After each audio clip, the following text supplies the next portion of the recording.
By the way...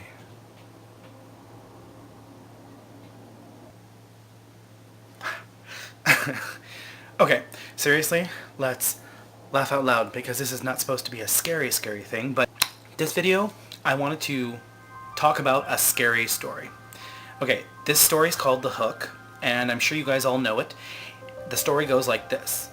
There's this teenage couple, they're in a car, they're at like one of the big makeout places that overlooks the city, and guy and girl are all getting hot and heavy, and the girl's like, "Whoa, let's turn on some music." They turn on the radio, and they hear a news broadcast about this escaped crazy person who escaped from like either a prison or an insane asylum or whatever like that. On his left hand, or his right hand, whichever version of the story you've heard, he has a hook. They start getting nervous and stuff like that, and they're like, "Oh my gosh, yeah, that place he escaped from is not far from here." So they start getting freaked out. They hear noises outside, and she finally says, "Oh, I want to go home." And he's like, "Fine, I'll take you home then." He starts up the car.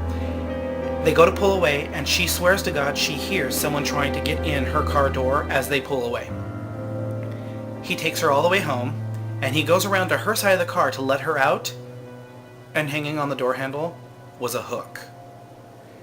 Now that's kind of creepy, right? Now let's look at this from the logical point of view.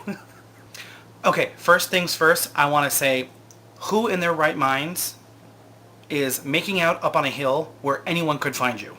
Okay? And if you're going to hear something on the news and think that it's going to come to attack you specifically, that's a little stupid. Now, I understand that the whole thing with the story is that, like, it could happen to you, and it's like, ooh, it's an urban legend kind of thing, and it may actually have some basis in truth somewhere, somehow, but, like, I'm not really buying the whole, like, oh, so they were in a car, and all of a sudden they just happened to hear the story, and then it just happened to be the guy with the hook at the very end, and, you know, it's definitely made to scare you.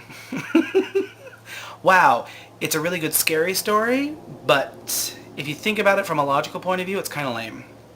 Plus, guys don't take girls to make out in cars up on hills anymore. I'm sorry, they don't. They usually invite them over to their house while their parents are gone so they can fuck them. So if you all have teenagers out there, look out and make sure that the other person's parents are home. Like, go and speak with them. Because you don't know what kind of tricks and treats those people are having. Well, just like getting off, we're moving on. Oh, look it! It's Winnie the Pooh. He was in my 200th video if you haven't seen that. Say hello, Pooh. Oh, bother. We're going to the Haunted Trail tomorrow. I'm very excited. Nightmare Before Christmas. If you get to the chance to go see it in 3D, do it. It's a good way to, you know, kill an hour and a half and go have some Halloween fun. Okay? I realize that some of you may not know how to apply black lipstick. So here, I'm going to show you. And I just did a really bad job. I'm looking at myself in the mirror behind the camera. Doesn't it look like I've been, like, sucking assholes? That's bad.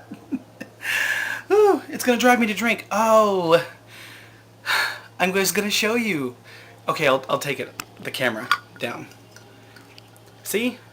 I have a Halloween martini glass to drink out of. For my beverages. For my blood. That's all for this one, by the way.